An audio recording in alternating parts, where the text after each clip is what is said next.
আমাদের প্রথম একসাথে রেস্টুরেন্ট ভ্রমণ। হ্যাঁ, এটা ছিল আমাদের তিনজনের প্রথম রেস্টুরেন্টে যাওয়া।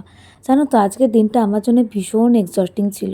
সেরকম কিছুই নয়, আমার মেয়ে আজকে অনেক ভোর ভোর উঠে পড়েছে আর সারাদিন একটুও ঘুমায়নি। দুপুরের পর থেকে আমার মেন্টালি এতটা টায়ার্ড লাগছিল কি বলবো।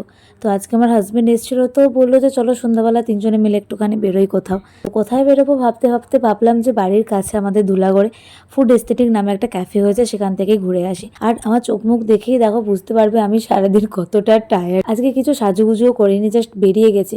তো বেরোনোর পর না ভীষণ ভাল লাগছিল। আমরা অর্ডার করেছিলাম চিলি চিকেন আর ভেজ চাও।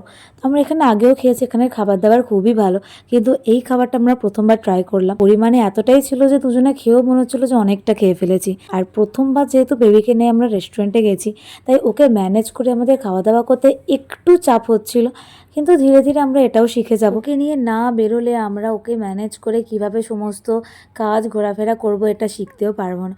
তো যাই হোক, আজকে বেরোনোর পর সারা দিনের যে টায়ার্ডনেস ছিল পুরোটা কেটে গিয়েছিল। তাই আমি বারবার করে অন্য মায়েদেরও বলি যে যখনই একটু সময় পাবে 5 মিনিট হলেও কোথাও একটু বেরো, একটু ঘুরে এসো, দেখবে অনেকটা রিফ্রেশ লাগবে। তো আজকের ভিডিও এই অবধি।